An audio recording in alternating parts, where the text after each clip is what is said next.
thank you, Professor Mankert, and your colleagues for inviting me here to have a talk about Qi Baishi, one of the most influential artists in modern China. Right now, in collaboration with the Beijing Fine Art Academy, the Asian Art Museum is having a special exhibition of Qi Baishi's art to celebrate the 160th anniversary of the artist's birth. I'm very glad to have this opportunity to present fabulous works by this ink master in San Francisco. And this exhibition lasts all the way till April 7th. And the second venue will be on the East Coast in the MFFA, Boston, from May to November this year.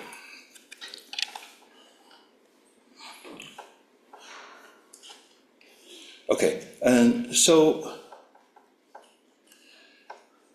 here is a photo of the artist Qi Baishi in his Beijing studio, and a crew of the Life magazine actually traveled to China to take the photo. You may wonder why the crew crossed the Pacific to photograph this elder man, because he is so important in Chinese art field at that moment.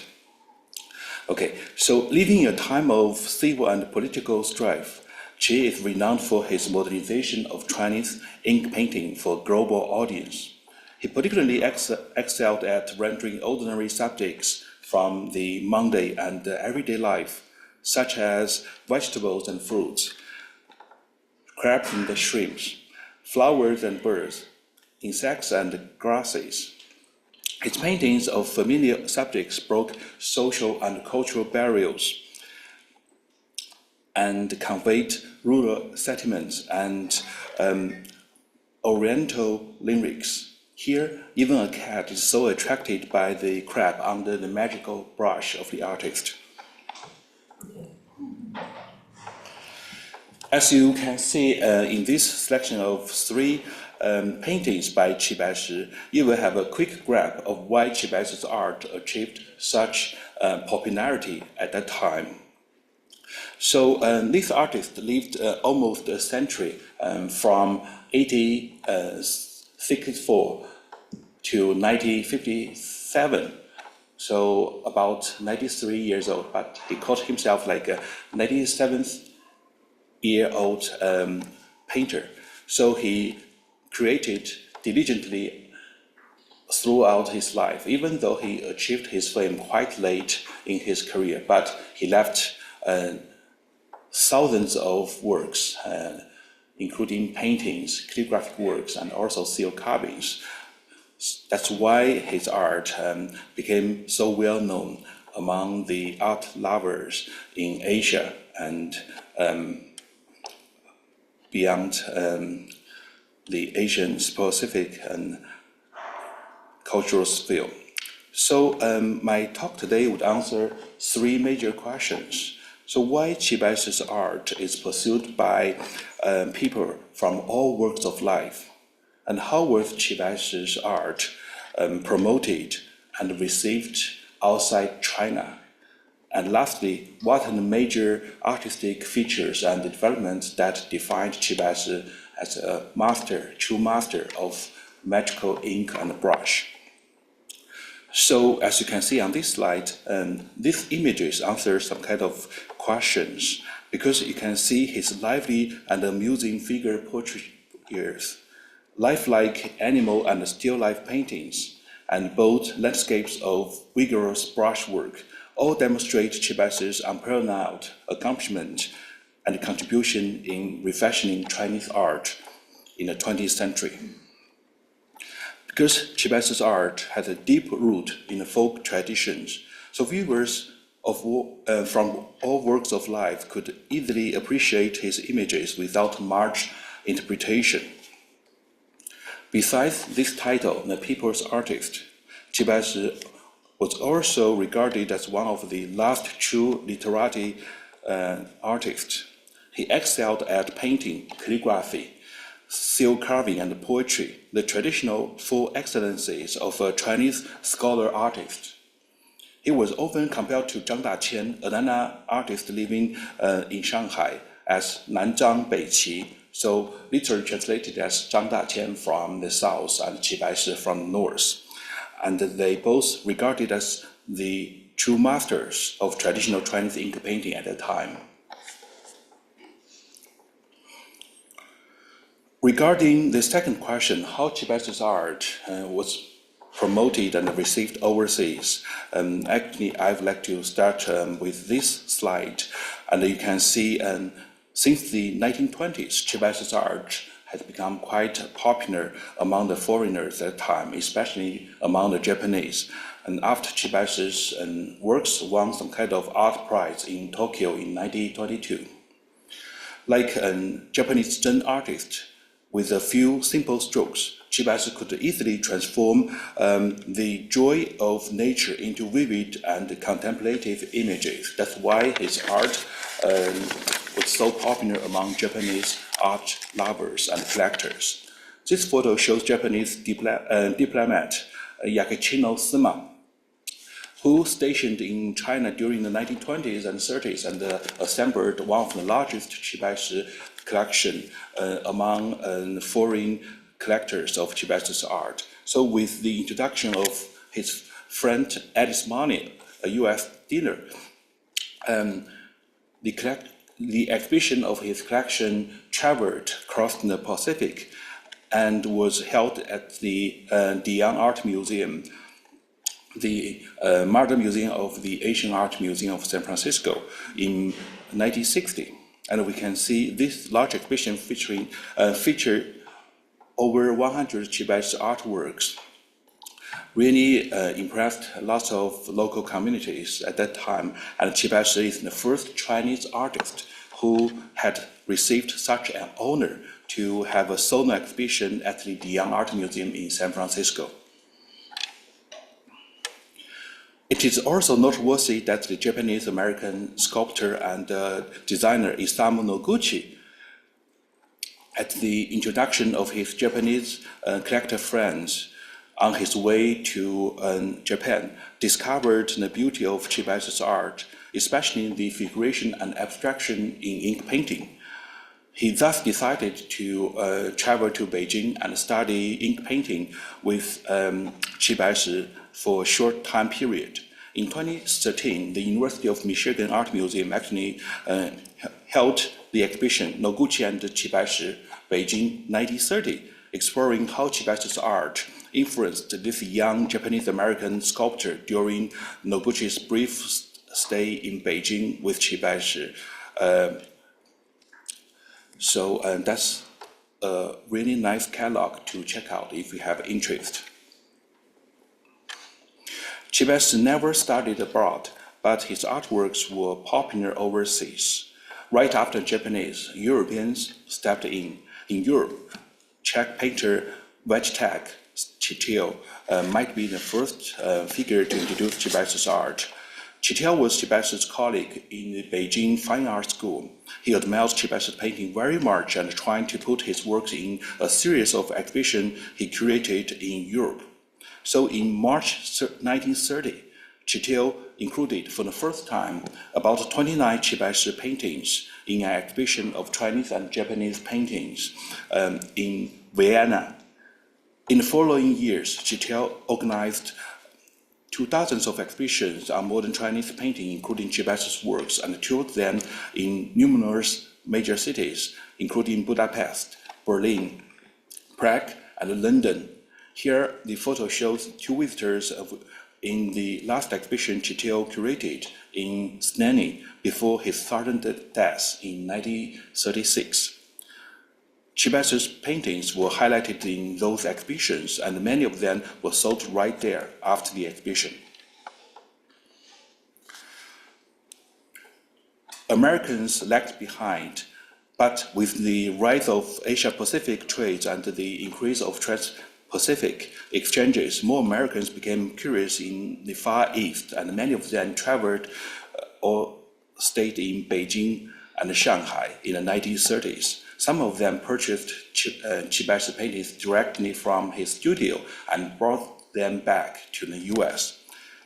Especially after the Pearl Harbor attack in December 1941, China's status as an ally of the US was reinforced, and the momentum of cultural exchanges between the two countries was improved.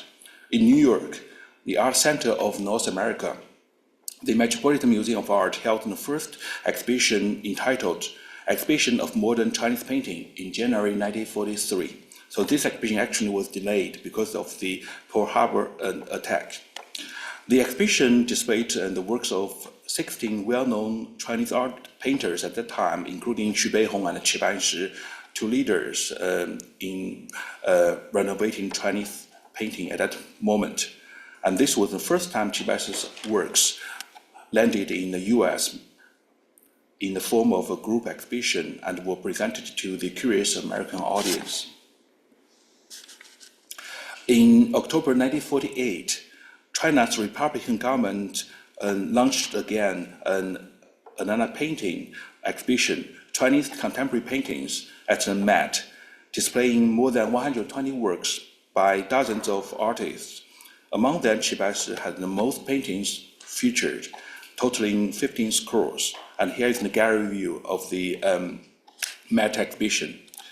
In his preface, and actually the art critic Lin Yutang pointed out clearly that Qi Baishi and Qi Baishi actually regarded as the two pioneers in exploring new techniques and styles to break the old conventions, to showcase their own genius and talents.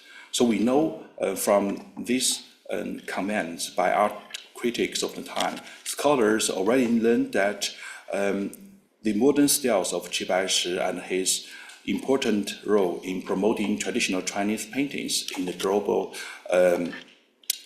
art world. This exhibition was very well received among the public, and New York Times magazine actually introduced Qi Baishi's life and representative works, such as shrimps, in two-column articles around that time. Through the mainstream promotion and publication platforms, Qi Baishi's art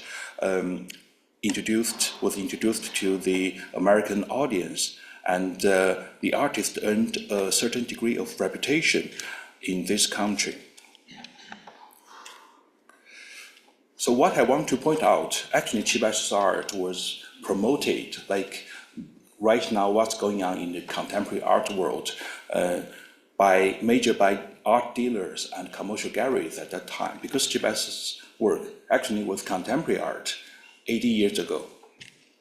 So among those important individuals, we have American dealers pumped out. They not only sold and donated works by Qi Baishi, but also actively organized exhibitions and sponsored publications so that more audiences could understand Qi Baishi's art.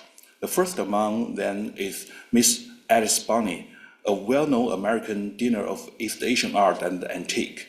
She first saw Qi Baishi's works in 1946 at the first glance.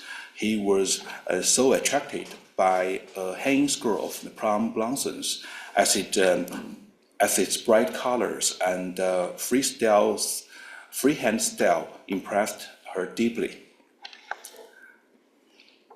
Another influential art dealer is New York-based Robert Ellsworth. In 1949, he began to collect modern Chinese painting at the introduction of his antique business mentor, Bonney. According to his narration, in the 1960s, like many others, he realized the period from 1800 to 1950 was a neglected artistic period in the history of Chinese art. At that time, after China encountered Western powers and the scholarship of epigraphy flourished, a movement of incorporating calligraphy into painting arose in the art circles, aiming to transform traditional art forms for modern audience.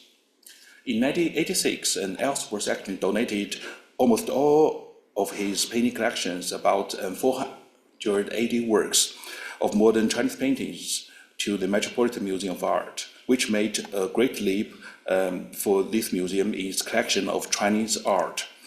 This includes 30 works of Qi Baishi, covering many pieces inherited from Miss Bonnie. Those works almost cover Qi Baishi's styles in all periods with a variety of subjects. Today, the Met owns the largest and most comprehensive Qi Baishi collection in North America, with a total of 48 pieces, including paintings, seals, and calligraphic works. But something's going on the West Coast as well.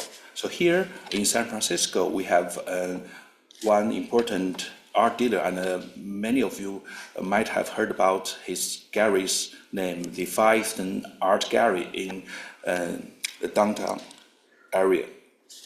So similar to Ellsworth, Chao Zhongying also focused on collecting and selling Chinese paintings inspired by the Jinshi movement, or Stilly and Bronze movement, because he believed those works, like those of Xu Wu Changshu, and Qi Baishi, best represented this kind of crucial artistic period in Chinese modern art history. As an art dealer and collector who valued the academia, Chao Zhongying also involved in publication of Qi Baishi's artworks. And here I showed two major catalogs from his gallery. One is paintings of Xu Gu and Qi Baishi, and the other is modern ink painting, The Art of Qi Baishi. Definitely two important reference books if you want to learn more about Qi Baishi's art. So next I want to explore the third question about how Qi Baishi's art featured and developed and eventually established his role as a master of ink and brush.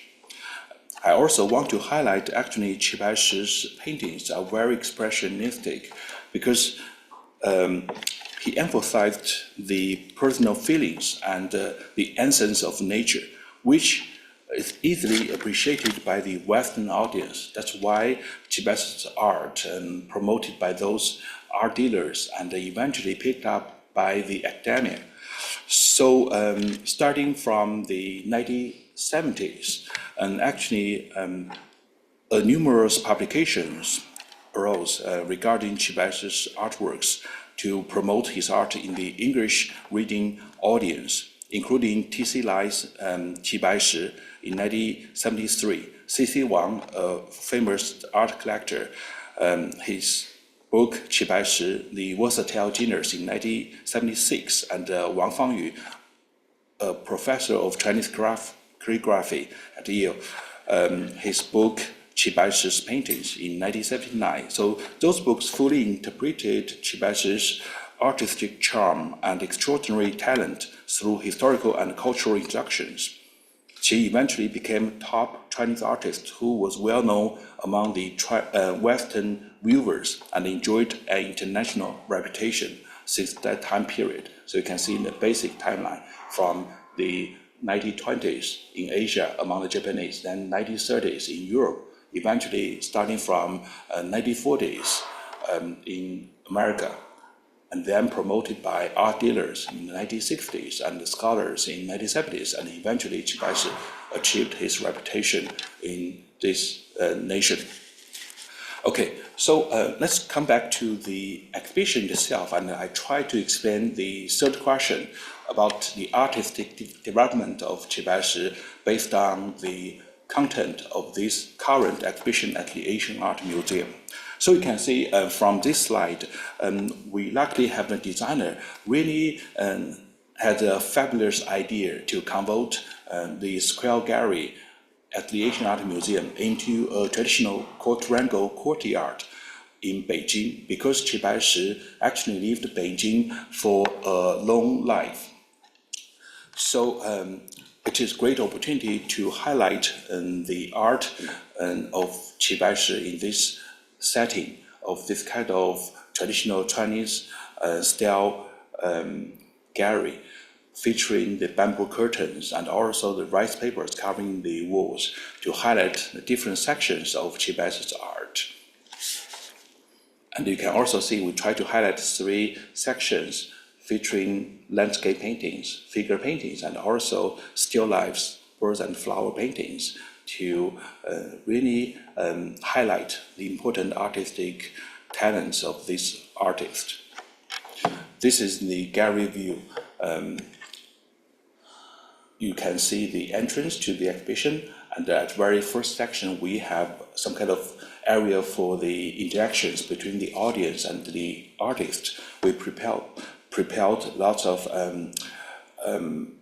printed material of Qi Baishi's letters, put images and messages of the artist into old-style envelopes. The visitors are encouraged to take one envelope back after they finish touring the exhibition. If they feel interested, they can also write down their takes after this exhibition, and the lending institution will collect those letters, eventually use them for some kind of archival research or give them to the descendant of the artist, because many of his descendants right now are actually painters still active.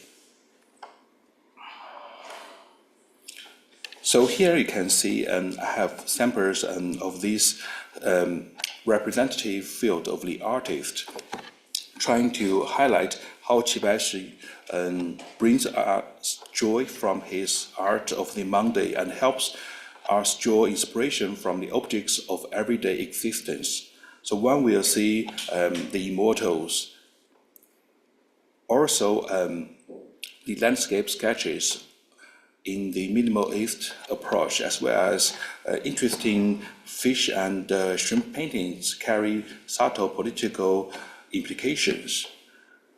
That's why we highlight those paintings, trying to explore 3 sections, mortals and immortals, to explore the different aspects of the human world.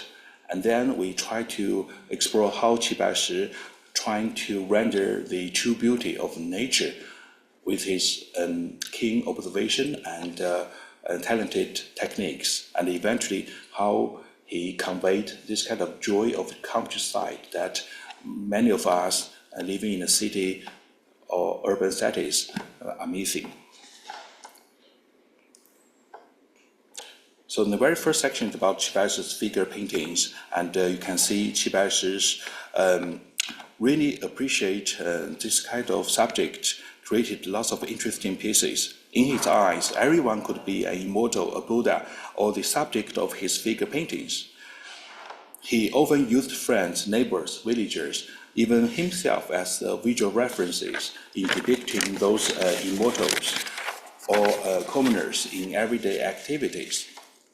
With the real people as models, these characters are transformed from their conventional solemn appearance. I mean, those deities, immortals, transformed from the solemn appearances into vivid and charming characters by placing immortals hilariously and sometimes incongruously in the secular world. Qi Baishi blurred the boundaries between the worldly and the celestial realms. So here is the portraiture of Zhong Kui, a legendary demon queller in charge of small demons. And you can see, actually, like commoners, he also had the trolls and worries like a commoner. In this case, he has an itching back. So a small demon trying to please this immortal and help out. But we can see, actually, the small demon tried so hard, still failed to identify the itching place. And from the bristling beard, we can, feel how frustrated the small demon and how angry the immortal Zhong Kui is at that moment. And this, from the inscription, we actually can feel this kind of embarrassed moment. Actually, many of us experienced. We try sometimes so hard to please those important ones, but Still, we got embarrassment and regrets without success. On the other side, we can see some kind of sketches the artist used, because we know from those sketches and drawings, he tried to polish his thoughts before actual executing brush on the paper.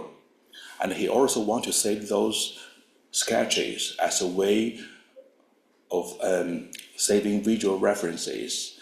So in the future, if he painted similar subjects, he had something to take reference right away.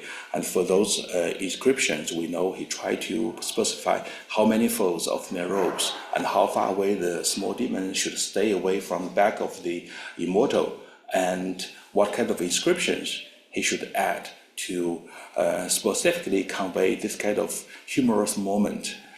So very interesting details carried by this kind of sketches. And this is another painting of the Iron Crown Qi, one of the 8 immortals in Chinese mythology. And from this painting, especially inscription, we know for those deities, they had their embarrassed moment. So first about who is an Iron Crown Qi. Iron Crown Qi is one of the 8 immortals, and he one day had his spirit traveled outside of body, but his printers thought he passed away and cremated his body. So when his spirit also came back, it could not find a place to stay. So had no way to do anything in a hurry.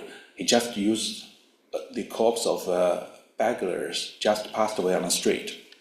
So that's why every time when Iron Crown Qi showed up, he looks like some kind of shabby individual with ugly appearance. But this beggar on the street actually had this kind of magical power to create elixirs that will convey this kind of power of longevity. In this painting, in the commoner's eyes, we just view this immortal as some kind of beggar on the street, look at something worthless, but actually he look at something very valuable. So that's some kind of very interesting metaphor, and the artist trying to compare himself as this kind of immortal. His talent hasn't been really discovered by commoner's eyes, but he knows he is very capable to bring in a transformation to Chinese ink painting. And we know Qi Baishi actually painted lots of religious paintings as well.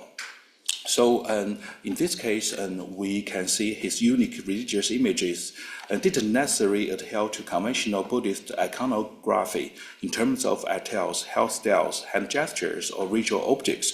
Instead, he aimed for general niceties. Therefore, this is quite similar to the Zen or Chan ideas. As long as you believe in Buddha, you practice in your heart, those outside or superficial things are not so important. It also conveys in his eyes life-likeness and rigid rituals that not really matter. So that's why Qi Baishi's art was quite popular among the Japanese, because it's similar to the Zen paintings from the 13th century, this kind of long tradition to convey this kind of meanings, not restricted to life-likeness. What impressed me most are those very talented skills of the artist by very simple brushwork. He can really capture this kind of vivid emotion and feeling of the moment.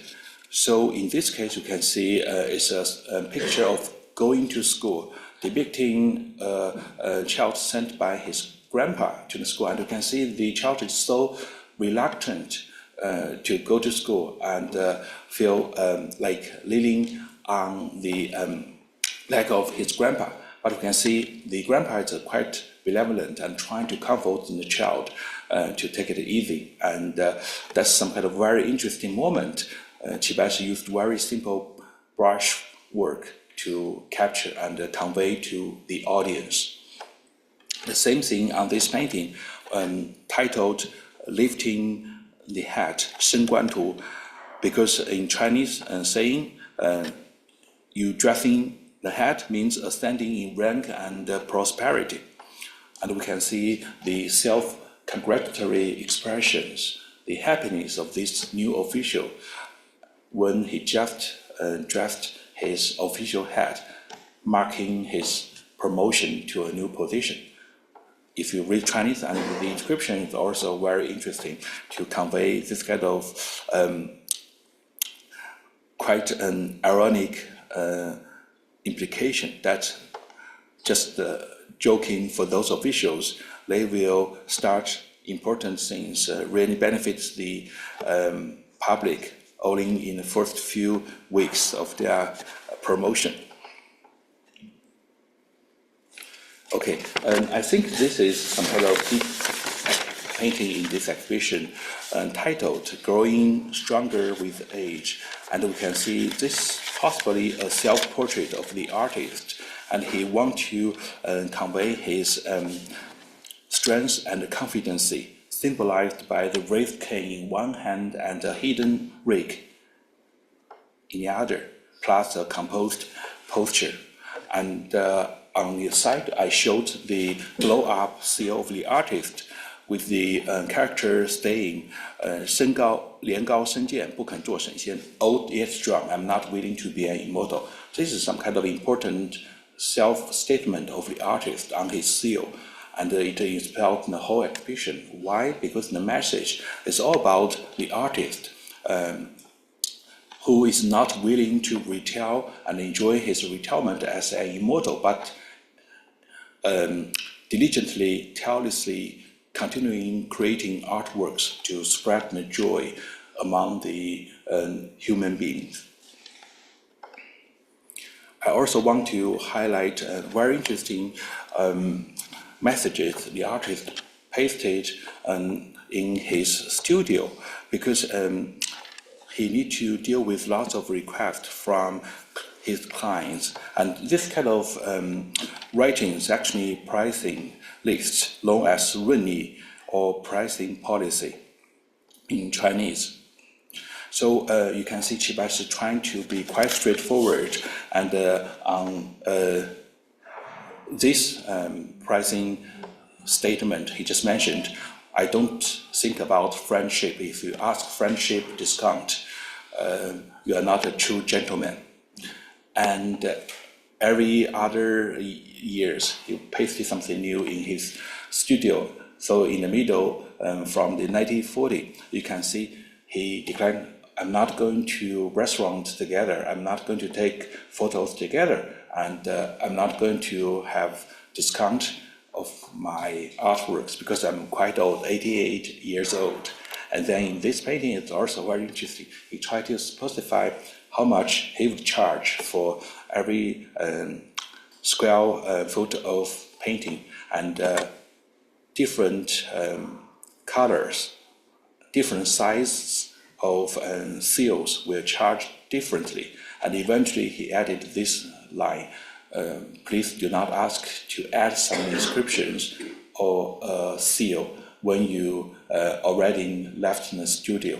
So from those interesting pricing policies, we can learn that Qi Baishi is a quite straightforward person, and he think about simple things in his interactions with others, and he also quite serious about his art.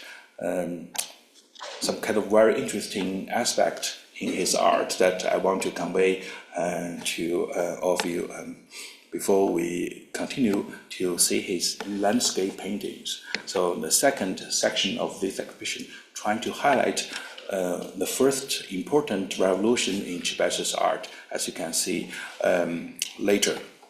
So in this case, I try to suggest those traditional landscapes by Qi Baishi actually carried interesting messages. So here you can see the depiction of some kind of ideal hometown setting of Qi Baishi. And he tried to suggest this kind of hometown-like and reclusive villa hidden in the bamboo groves in the mountains. Qi Baishi actually inherited this kind of concept of home with nature, reflecting the Chinese reverence for and harmony with the natural world. In this case, Qi Baishi rendered the artworks in a tranquil and distant mountain scene. We can see bell trees invoke the desolation of the late autumn, distant mountains shrouded in the mist, and an old man leisurely crossing a bridge, returning home, as a group of crows returning to their nests on the trees. Inscription again conveyed this kind of very important message. So it roughly translated as, the miners can speak, but with a biased tone. The parrot knows how to speak, but mess up right with wrong. So why not stay away from those worldly troubles and disregard gossips and rumors? Just enjoy your retirement life, enjoying the sunset and family life as the crows. So very interesting message conveyed by Qi Baishi in his traditional landscapes. But what's of importance,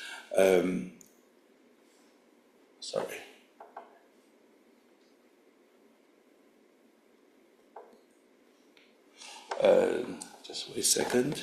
Yeah, this large set of small album leaf format paintings titled Borrowing Mountain from Nature, which resulted from Qi Baishi's 5 excursions throughout China between 1902 to 1909. And this marked one of the most important revolutions in Qi Baishi's art styles, because in this case, he really introduced this kind of minimalist and semi-abstract elements to renovate Chinese traditional landscapes. And in this series, you can see Qi Baishi demonstrate his mastery by skillfully balancing the main and secondary elements of each composition, eliminating unnecessary details to enhance simplicity by focusing on a few key natural elements such as mountain peaks, trees, or cottages by the shores, while leaving ample blank space for elements like the clouds, water, and the sky. Qi's paintings achieve a unique dynamism and visual impact, like modernist painters in the West. So even the artist never traveled abroad, but we can see this kind of similar explorations to use this kind of abstraction or simple treatment to highlight what impressed him most. And the background of this creation is also very interesting.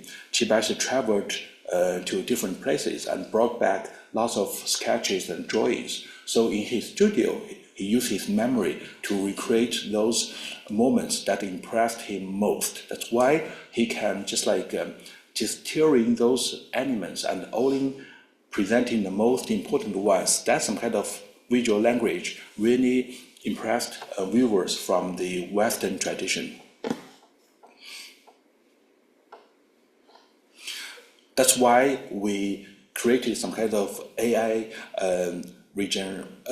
representation of Qi Baishi's styles, rendering famous landmarks in San Francisco, including the Pan American Building, the Lombard Street, the Palace of Fine Arts, as well as the Golden Gate Bridge.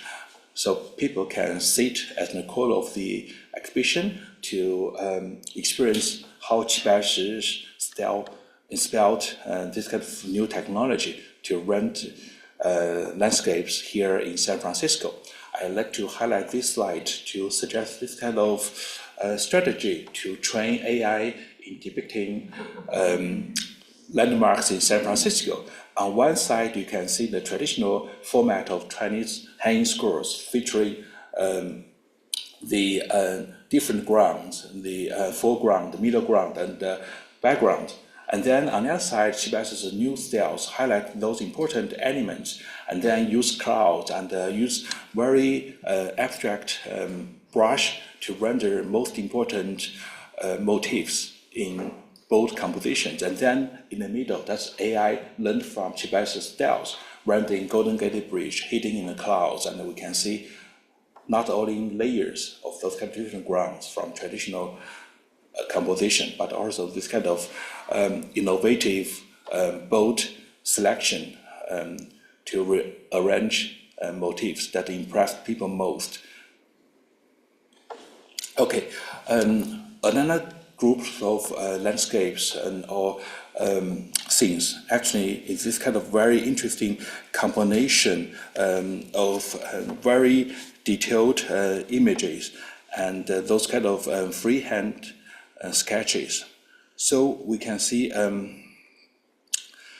Qi Baishi actually integrated refined brush depictions of insects and small animals in meticulous details with freehand style sketches of plants and landscapes, combining micro and micro observations of nature in one single work.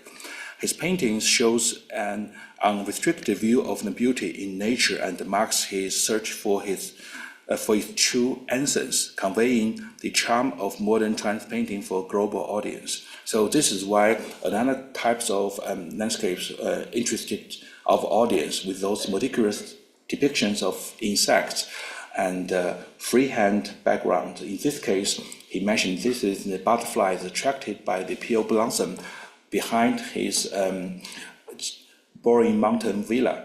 And then in this slide, we can see a locust flying over the bamboo roots.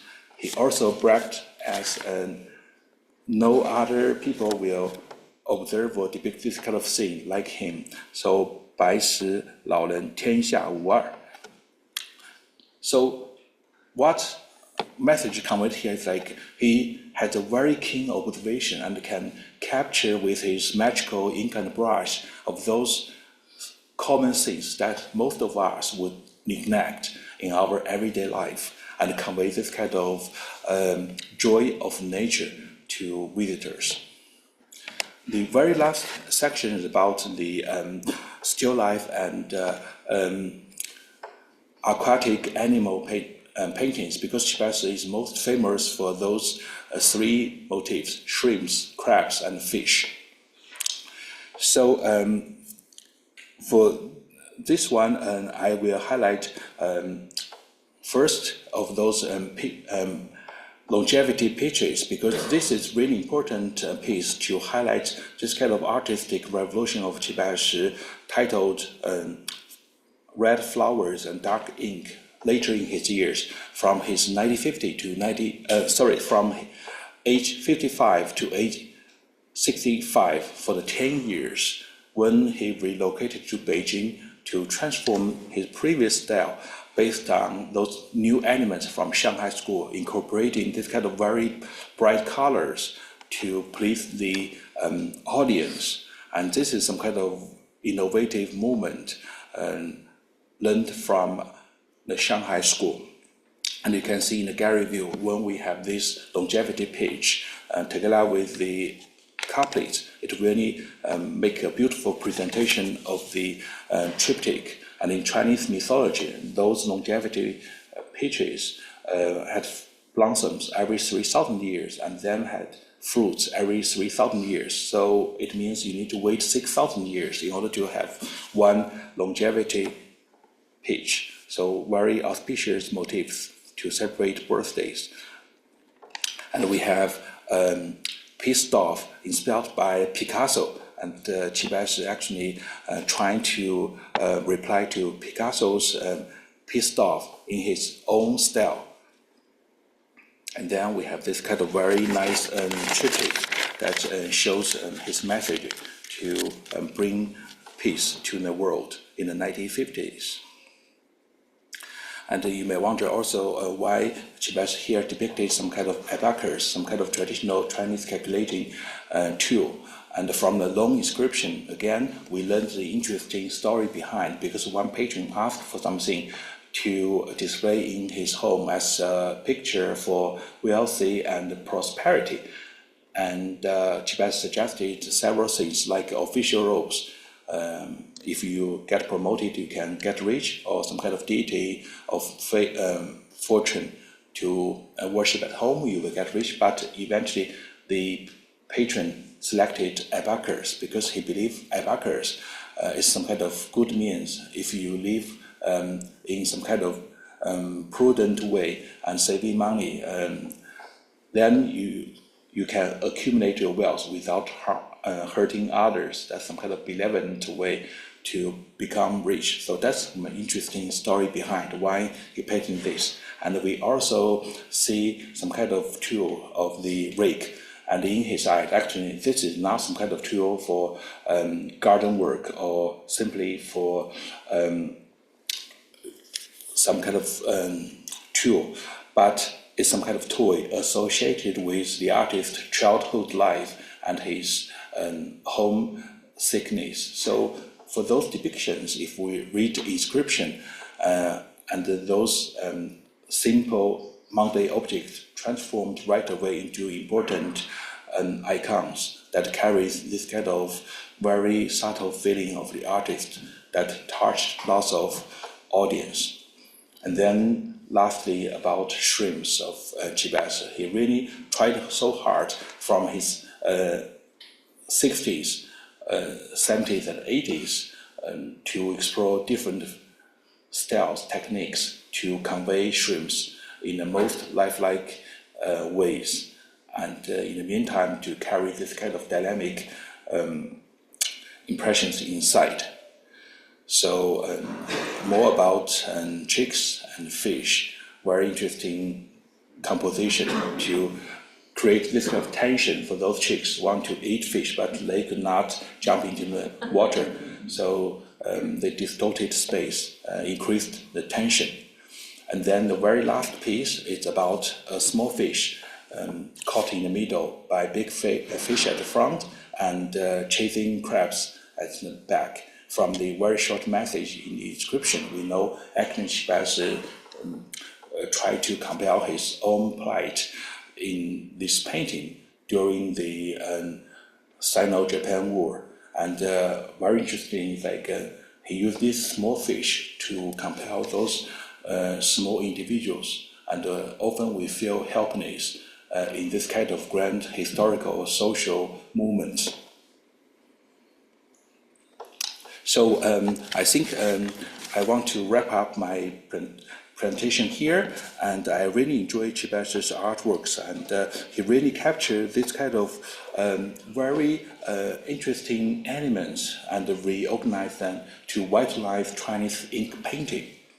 So I do encourage you, and I want to use this very last slide as some kind of opportunity to make advertisement, encouraging to check out this exhibition, which will run through April 7th. And on the other side, I also highlighted some kind of further reading reference list. If you feel interested, you want to explore more, you can check out those books for some kind of general reading. If you want to learn Qi Baishi or for a larger cultural background, you can check out the Introduction to Modern Chinese Painting